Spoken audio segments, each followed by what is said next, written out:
오늘 함께 나눌 말씀은 사도행전 말씀입니다. 사도행전 1장 15절에서 26절까지 말씀인데요. 우리 한 절씩 같이 기도 읽도록 하겠습니다. 제가 먼저 읽겠습니다. 1장 15절부터입니다. 모인 무리의 수가 약 120명이나 되더라. 그때 베드로가 그 형제들 가운데 일어서서 이르되 아멘. 반갑습니다. 우리 레지날드 프렌즈, what's your name? 라왓. 우리 반갑습니다. 자세한 이야기는 또 여기 마치고 하기로 하고, 우리 오늘 말씀 제목이 이러함으로 하리라. 우리 레지날드 저 한번 읽어주세요. 영어 제목. For this reason I will do it. 이러함으로 하리라. 이게 무슨 뜻인가? 오늘 왜 제목을 저렇게 정해? 성경에 나오는 말입니다. 오늘 읽었던 성경 구절 1장 21절에 보면 이러함으로가 나오고, 그 다음에 그 22절에 보면 하리라가 나옵니다. 그래서 성경에서 이러함으로, 이런 이유 때문에 그렇게 할 것이다, 이런 의미인데, 저희 부부가 얼마 전에 한 자매랑 만나서 식사를 했습니다.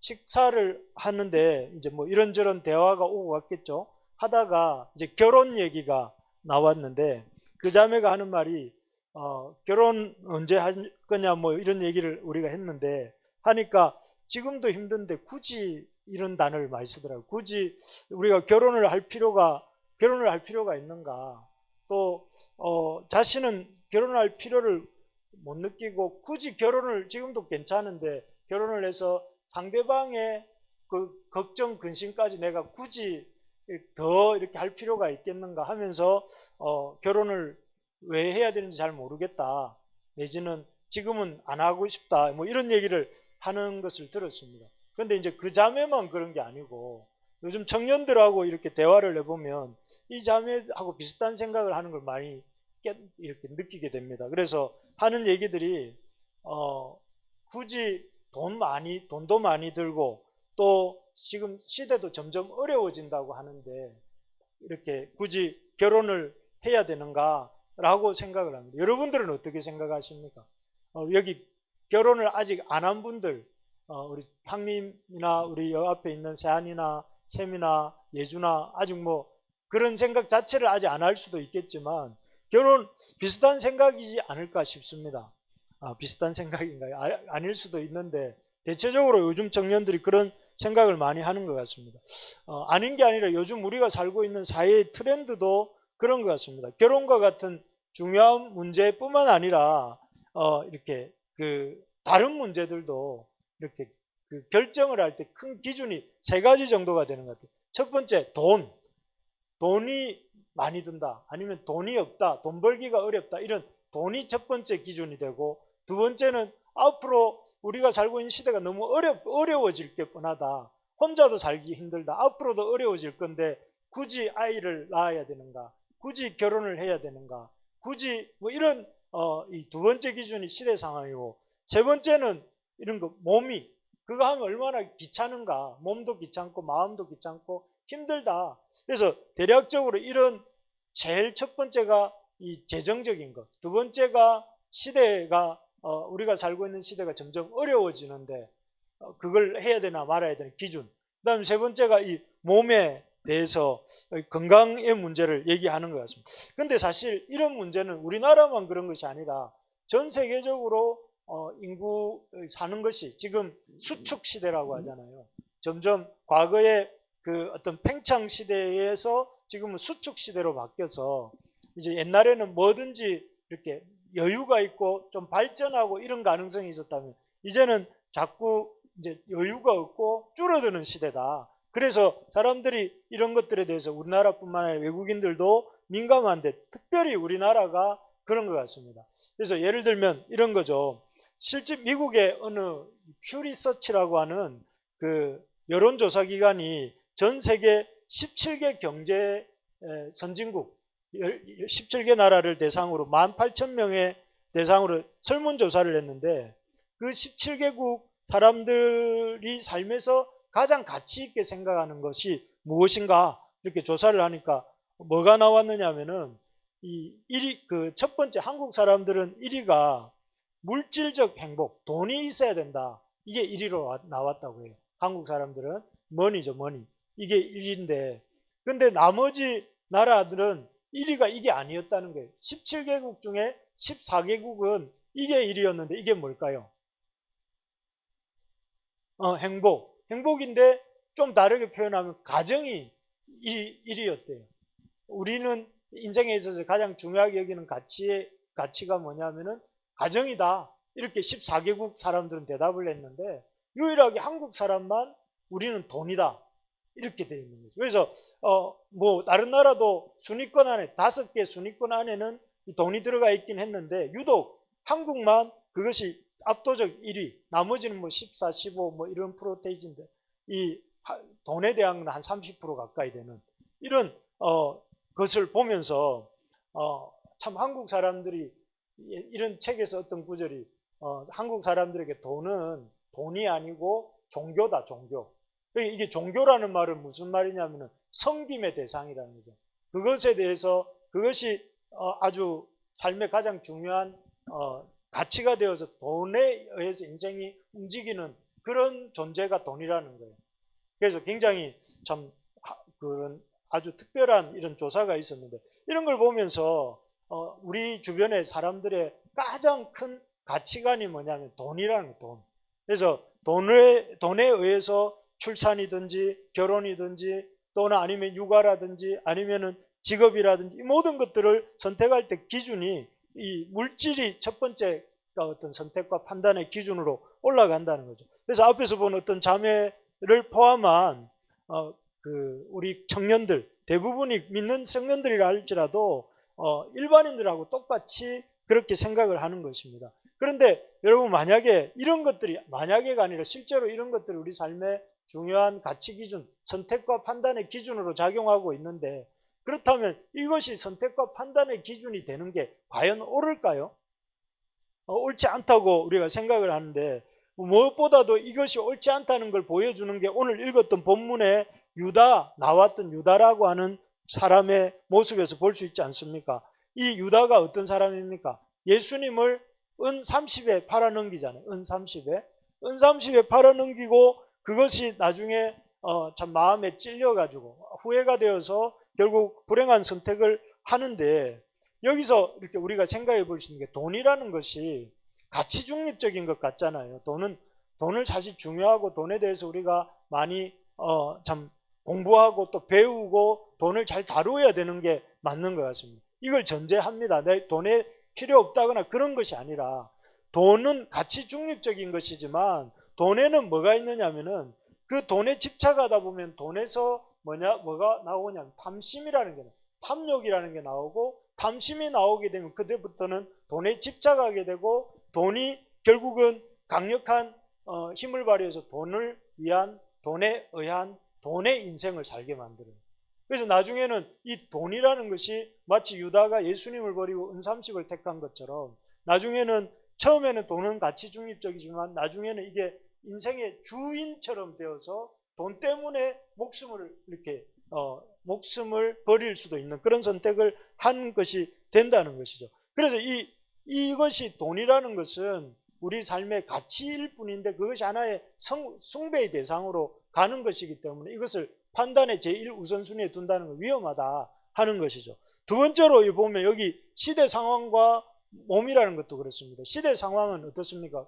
요즘 앞에서도 말씀드린 것처럼 사람들이 앞으로 점점 어려워질 것이다 라고 생각하는 이런 마음들이 많아요.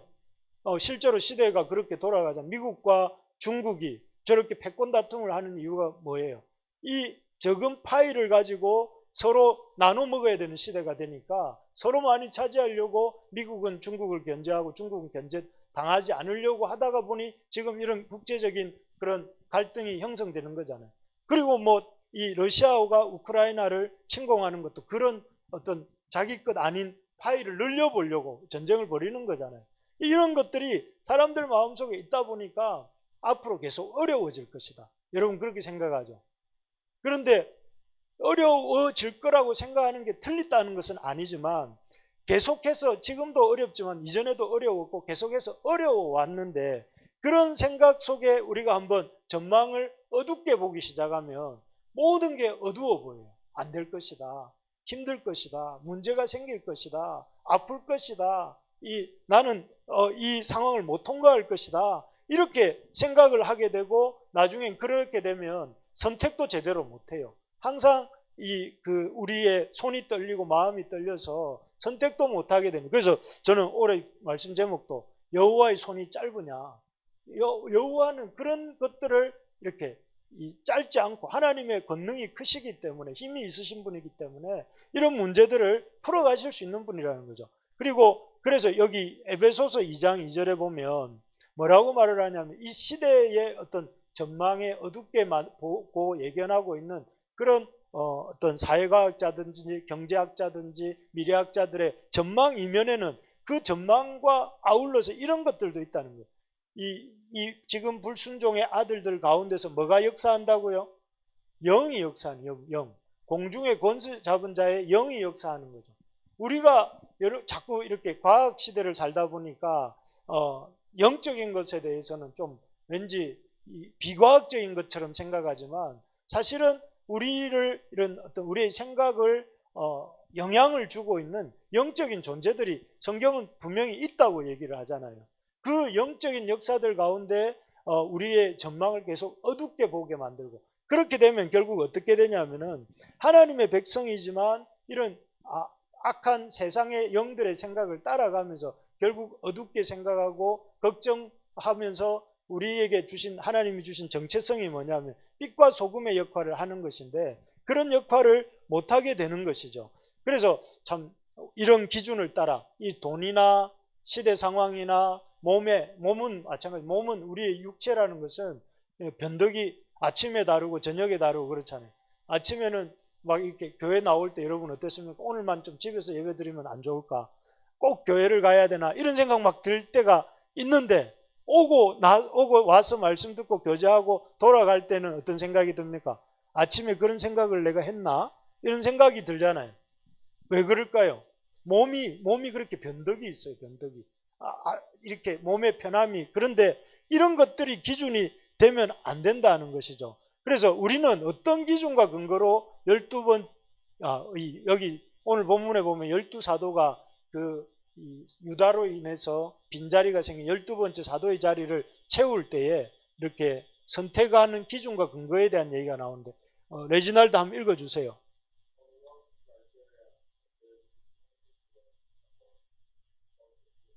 이게 무슨 말일까요? 여기 이겁니다. 어떤 기준과 근거로. 구글을 돌렸기 때문에 저에게 선택의 기준. 12번째 사도는 중요한 자리란 거 아시죠? 왜냐하면 구약의 이스라엘이 몇 지파로 되어 있었습니까? 12지파가 되었어요. 예수님이 오심으로 새로운 하나님 나라, 영적 새 이스라엘이 시작되는데 그 기초가 뭐냐면 건물로 치면은 그 기초가 되는 게 있는데 하나님 나라의 새 이스라엘의 기초가 12사도란 말이에요. 그런데 그 12사도 중에 하나의 자리가 이렇게 유다로 인해서 비어 있는데 만약에 기초를 부실한 상태에서 건물을 올리면 건물이 위험한 것처럼 그래서 이 12번째 사도의 자리를 비워두지 않고 한 사람을 택하는 중요한 어떤 상황에 놓이게 된 거죠. 그런데 그렇게 본다면 이 중요한 기준을 오늘날 우리가 생각하는 기준으로 본다면 이런 기준으로 해야 되잖아요. 돈이 드는가 안 드는가. 또 아니면은 지금 이 12사도 자리를 채울 게 아니라 지금 핍박과 고난이 오고 있는 상황이니까 우리가 좀 다른 더 중요한 일을 해야 되지 않는가. 그리고 귀찮다. 그렇게 굳이 또 사도를 뽑아야 되나. 이렇게 생각을 했을까요? 사도들이? 사도들은 그렇게 생각하지 않고 12번째 사도를 택하려고 하는데 그 근거를 요 세 가지를 듭니다. 첫 번째 돈이 아니라 성경, 두 번째 이렇게 세상의 어떤 전망이 아니라 이 상식, 그리고 세 번째가 뭐냐면은 이 기도입니다. 내 몸의 편안함이 아니라 기도인데 요걸 짧게 한번 보겠습니다. 먼저 성경입니다. 제자들이 이런 그 유다의 빈자리를 채워야 되겠다 하려고 생각하게 된 것은 이 사람들이 그냥 이렇게 이 마음에 그런 생각을 한 것이 아니라 이들이 그 당시에 묵상하고 읽었던 성경이 시편이었던 것 같아요. 그러니까 오늘 본문에 보면 시편의 인용들이 많이 나옵니다. 여기 시편 16편에 보면 형제들아 성령이 다윗의 입을 통하여, 이게 시편이죠. 다윗을 입을 통하여 예수 잡는 자들의 길잡이가 된 유다를 가리켜 미리 말씀하신 성경이 응하였으니 마땅하도다. 이게 시편 69편 25절이거든요. 그러니까 이 형제들 베드로가 기도하는 중에 그 평소에 묵상하고 있던 시편 말씀의 그 어떤 의미를 깨닫게 된 것이 무엇이냐면은 예수 잡는 자들의 길잡이가 된 유다. 이 12제자 입장에서는 굉장히 아프고 힘든 사건이 유다의 배신이었는데, 이것은 그냥 이루어진 것이 아니라 하나님의 성경이 응한 것이다. 성경이 물론 유다가 그럴 것이다라고 예언되어 있는 건 아니지만 예수님의 가장 가까운 이 친구가 배신할 것에 대한 성경이 예언되어 있었던 것을 이제 베드로가 이 시편 69편을 통해서 깨닫게 된 거죠. 그리고 그 다음에 어떤 생각이 또 계속 읽는데, 이게 시편 110편입니까? 여기에 보면 시편에 기록하였을 때 그의 거처를 황폐하게 하시며 하면서 그의 직분을 타인이 취하게 하소서. 그 제자의 그 예수님의 가까운 제자의 배신이 있을 것을 성경이 예언하고 그로 인해서 공석이 된 자리를 타인이 비워두지 말고 타인이 취해야 된다 하는 것을, 그 직분을 자리를 채워야 된다 하는 것을 이제 깨닫게 된 거죠, 베드로가. 그리고 그 깨달음에 의해서 베드로가 어떻게 하는가 하면은 그 12번째 사도를 뽑고자 이렇게 그 공동체 얘기를 하고 공동체가 동의를 하면서 12번째 사도의 자리를 채우게 되는 것입니다. 그래서 여기 보면 정말로 중요한 문제가 지금 12번째 사도를 채우는 자리인데, 거기에 대한 판단과 선택의 기준이 뭐였습니까? 돈이 드는가 안 드는가. 또 두 번째가 이게 그런 지금같이 핍박의 시대에 이게 맞는 일인가 아닌가, 아니면 이 일을 하는 것이 얼마나 수고롭고 귀찮은가 아닌가, 이게 아니고 뭘 기준으로 삼고 있습니까? 하나님 말씀을 보니 이 말씀대로 이 사건이 이루어졌고, 하나님 말씀을 보니 그 빈자리를 채워야 된다고 말씀하네. 그러니까 우리는 어떻게 해야 되지? 이 어렵지만 12번째 사도의 자리를 우리가 채워야 돼 하고 사도 공동체가 결정을 하고 있는 것입니다. 우리가 어려운 문제를 판단하고, 예를 들어 결혼을 어떻게 해야 되는지, 또 내가 어떻게 하면 출산은 어떻게 해야 되는지, 내가 그러면 또 진로는 어떻게, 사업은 해야 되는지 말아야 되는지, 이런 중요한 문제들이 있을 때 여러분, 우리의 판단의 기준이 세상의 어떤 흐름이나 또는 그 우리가 갖고 있는 그 소유가 얼마나, 소유의 어떤 돈에 어떤 영향이 있는가, 이런 것이 아니라 우리가 결정해 고민해야 될 것이 뭐냐면 하나님 말씀이 무엇이라고 하는지, 내가 이 일을 하는 데 있어서 그 일에 대해서 하나님이 뭐라고 말씀하시는지를 이렇게 고민하라는 것이죠. 그래서 여기 보면 이렇게 말씀합니다. 성경에서 보면 주의 말씀은 내 발에 뭐라고요? 등이요 내 길에, 내 발에 악기를. 옛날에는, 지금은 그 핸드폰 후레쉬도 있고 잘 안 쓰긴 하지만 후라시 이런 것도 있지만, 옛날에는 아예 캄캄한 밤길을 걸어갈 때에 그 등과 같은 것이 하나님 말씀이라는 거예요. 그래서 우리 레지날도 한번 읽어주세요.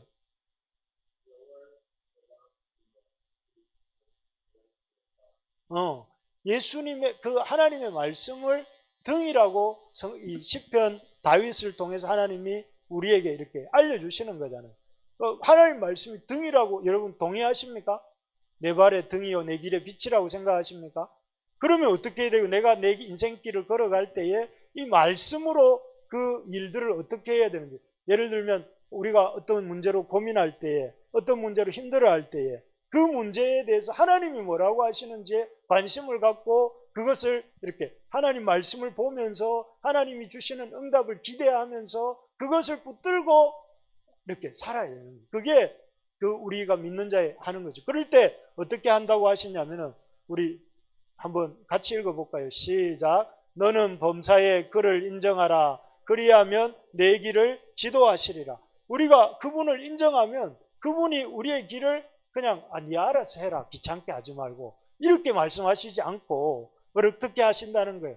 지도해 주신다. 너 어떻게 살아야 돼? 너 어떻게 마음을 가져야 돼? 지금 어떤 걸 선택해야 돼?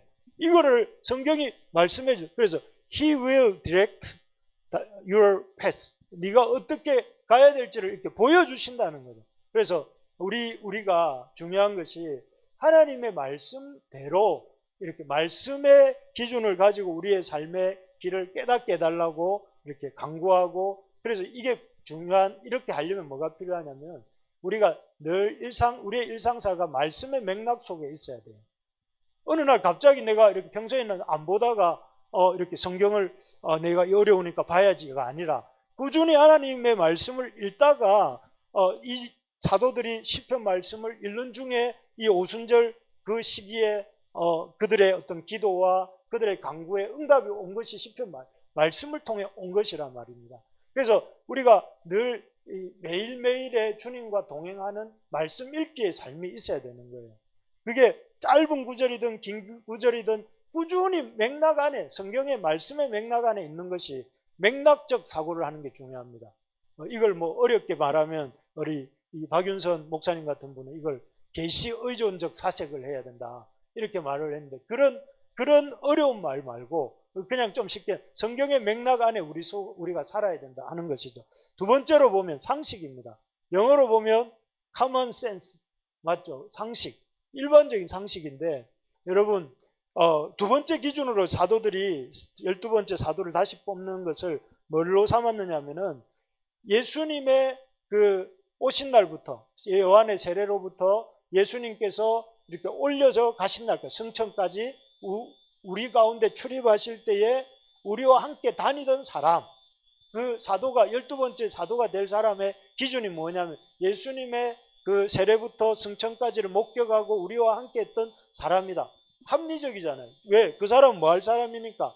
여기 보면 예수의 부활하심을 증언할 사람이니까 그것을 목격하고 체험한 사람이 어야 된다 하는 것이죠.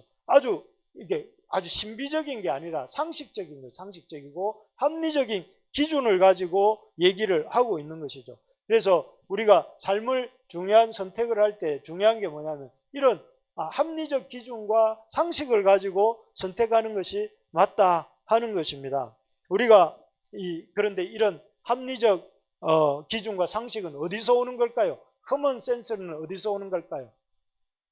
커먼 센스가 자기 혼자 자기 생각을 고집하고 자기 방식대로 살기만 하는 그 사람에게 이 커먼 센스가 생길 수 있을까요? 일반적으로 그렇게 혼자 있으면 그렇게 살지 못하고, 할 수 있는 한 다른 사람의 의견도 듣고 또 다른 사람들의 말을 들으면서 자기의 어떤 생각을 교정해 나갈 때에 내가 나의 어떤 고집 속에서, 나의 그 어떤 주관적인 생각 속에서 머물지 않고 바른 선택을 할 수 있는 것이죠.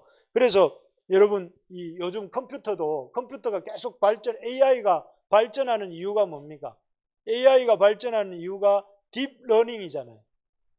AI가 스스로 공부를 한다니, 컴퓨터가 우리 사람뿐만 아니라 컴퓨터도 딥러닝을 하듯이 우리 사람들도, 하물며 사람도 그런 공부를 이렇게 어떤 다른 사람의 말을 듣고 자기 생각을 교정하고 하는 그런 작업들을 해야 된다는 것이죠. 그래서 여러분 이 교회에 와서 여기 한번 봅시다. 상식은 우리 한번 레시날드 한 번만 더 읽어줄래요? 네. 앞에 부분이 좀 비슷하죠. 상식은 공동체로부터 옵니다. 공동체 생활로부터 오는 거예요. 내 혼자서 있어가지고 잘 모르고, 내 혼자 있을 때는 내 생각과 내 감정과 내 느낌 속에 우리가 한정되어 있잖아요. 편협해진단 말이에요. 그런데 내가 이 공동체 안에 머물 때에 목회자로부터 듣고 동료로부터도 듣고 여기저기서 이렇게 듣고 보고 되는 것으로부터 내 생각이 교정되어지고 바로잡아지고 또 내 생각이 확고해지는 그런 어떤 작업들이 일어난단 말이죠. 그래서 여러분 중요한 게 뭐냐면은 교회 와서도 이렇게 듣고 배우고 고칠 줄을 알아야 됩니다. 여러분 교회 왔는데도 목사님이 그렇게 하면 안 됩니다 이렇게 얘기를 하면 상식을 이렇게 좀 그런 합리적인 그 상식 안에서 자라가려면 목사님이 저렇게 말씀하시니까 내가 이렇게 이 부분 고치고 바꿔야 되겠구나 이렇게 생각을 해야 되는데, 목사님은 말씀하십시오, 저는 그 말씀 안 듣겠습니다, 내 방식대로 하면, 이런 사람들에게는 이런 상식이 생기지 않는 거죠. 일반적인 어떤 지식들이 생기지 않는. 그래서 여러분 와서 다른 사람들의, 목사님을 포함해서 다른 사람들의 얘기도 잘 듣고, 배울 게 있으면 배우고, 고칠 게 있으면 고치고, 바꿀 게 있으면 바꿔야 돼. 예를 들어 목사님이 그거 하지 마세요 이러면 여러분 어떻게 해야 되겠어요? 안 해야 되겠죠. 물론 목사님이 잘못 말할 수도 있으니까 그럴 때는 여러분들이 또 목사님 그건 아닌 것 같습니다 얘기할 수도 있겠지만, 대체적으로 그런 것들이 있을 때에 이런 상식을 배우고, 그래서 공동체 생활을 우리가 해나감으로 거기서 우리의 어떤 이런 바른 선택을 할 수 있는 것이죠. 마지막입니다. 마지막은 세 번째가 이거죠. 우리 한번 같이 읽어봅시다. 시작. 성령님의 인도함. 라왓 한번 읽어봐 주시겠습니다. 예, 인도 영어와 나이지리아 영어가 좀 발음이 다른 것은. Thank you. 네, thank you so much. Guided by the Holy Spirit. 성령에 의해서 인도함을 받는, 성령님에 의해서 인도함을 받는, 이거 굉장히 중요합니다. 첫 번째가 뭐였습니까, 여러분? 사도들이 선택의 기준, 중요한 판단과 선택의 기준, 첫 번째가 성경이었습니다. 두 번째는요, 상식과 합리성, 합리적 기준. 세 번째가 성령님의 인도함이에요.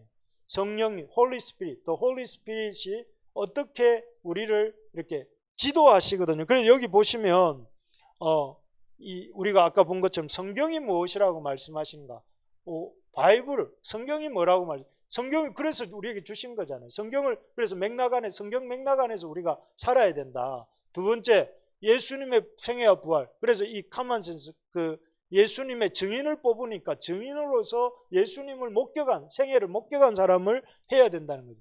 그리고 이제 세 번째가 뭐냐면은 성령님의 인도함인데요. 성령님의 인도함은 유다의 빈자리를 채우는 데 있어서 방금 이런 기준에 의해서 했다는 것을 보면서 두 사람을 선택하죠. 두 사람은 누구냐면은 처음에는 요셉이라고 하는, 유수도라고 하는 요셉이고, 또 두 번째 사람은 마띠아인데, 이 두 사람을 놓고 기도합니다. 기도하고 두 사람 중에 누구를 이렇게 성령님이 뽑으시기를 원하는지를 하면서 그 가운데 한 사람 제비를 뽑아서 마띠아를, 이 유다를 이어서 하나님의 사도가 되도록, 예수님의 사도가 되도록 하는데, 그리고 그렇게 한 결과 어떻게 돼요? 만약에 마띠아를 제비 뽑은 것에 대해서 그것이 수용하기 어려운, 반대할 수도 있는데, 그렇게 한 것이 아니라 제자 교회 11명의 제자와 나머지 120명의 함께 있었던 사람들이 수용을 해요. 그건 다르게 말하면 뭐죠? 공동체가 제비 뽑힌 마띠아를 맞습니다, 우리도 동의합니다, 우리도 받아들이겠습니다 한 거잖아요. 그것이 바로 성령의 역사인 거예요. 성령의 역사. 성령의 역사는 뭐냐면 우리에게 같은 마음을 주시는 거예요. 저 사람을 해도 좋겠구나. 그리고 그 사람을, 마띠아를 세워도 좋겠고, 그 마띠아를 세우는 것이 참 우리 교회에 우리가 하려고 하는 일에 도움이 되겠구나 하고 동의가 된 것이고, 그런 합의되는 마음이 성령의 역사라는 것이죠. 그래서 우리가 성령의 9가지 열매를 말할 때 희락과 화평이라고 하잖아요. 그런 마음을 주시는지, 그런 인도함을 받아서 결국 이 문제가 해결된 것을 보게 됩니다. 여러분, 우리가 중요한 선택과 판단을 할 때 여기 나오는 것처럼 그렇게 우리가 인정할 때 주님께서 그 길을 지도하신다는 거예요. 그 마음의 평안함을 주시고, 공동체의 일치됨을 주시고, 공동체 안에서 이런 어떤 불화가 있지 않는 그런 상태로 가게 하시는 것이죠. 그래서 우리가 성령의 인도함을 이렇게 고민하면서, 여러분들이 예를 들어서 고민을 할 때 내 문제다, 내가 어떤 문제를 선택해야 되는 그 상황에 놓였다 할 때 내 문제니까 내가 결정하겠다 하고 하는 것이 아니라, 우리 같이 고민도 하고 또 함께 기도도 하면서 네가 그 길을 가려고 하는 것이 내가 기도해 볼 때 참 이렇게 한 번 더 생각해 보는 것이 어떨지 그런 마음을 하나님 주신다. 그래 한 번 더 생각해 보시라. 이러면 여러분들이 어떻게 해야 되겠어요? 아, 그러면 한 번 더 저도 이렇게 생각해 보겠습니다 하고 그걸 같이 그런 어떤 교회 안에 여러 지체들의 또 함께하는 신앙 지도자의 이런 말들도 들어가면서 여러분 고민을 해야 되는 거겠죠. 예를 들어서 그때 우리가 처음 시작하면서 말했던 그 자매의 얘기도 그 자매가 우리 교회 사람이 아니니까 제가 뭐라고 말할 그런 그 중요한 위치는 아니지만 결혼을 굳이 왜 해야 되냐 이 말 자체가 이미 여러분 성경에서는 결혼을 하도록 했잖아요. 그런데 이미 그런 것들에 대해서 우리가 다 판단을 내려놓고 하나님 앞에서 전혀 고민을 하지 않고 있는 이런 것들은 참 우리가 한 번쯤 생각해 볼 필요가 있다는 생각을 하면서 말씀을 정리하겠습니다. 말씀은 우리가 우리 인생의 중요한 선택의 문제 앞에서 우리의 지금 오늘날 우리 시대의 기준은 돈, 또 시대 상황, 그리고 사람들 내 몸의 편함, 내 삶의 어떤 그런 안정됨 이런 것들을 기준으로 사는데 우리 하나님의 사람이 가져야 될 기준은 뭐라고요? 하나님 말씀. 그다음 두 번째 뭐라고 했습니까? 이런 합리적인 또 일반적인 상식의 기초에서 하는 것과 세 번째가 뭐냐면은 이 성령의 인도함을 가지고 우리가 판단해야 된다. 그래서 여러분 우리 교회 모든 지체들이 하나님의 말씀의 맥락 안에서 살면서 이 성령의 인도함을 받고자 하는 마음을 가지고 내 문제라고 해서 내 마음대로 결정할 것이 아니라 하나님께 여쭤보고 또 우리 하나님의 사람들의 얘기를 같이 들으면서 그런 문제들을 잘 고민하고 선택하는 우리 모두가 될 수 있기를 간절히 소망합니다.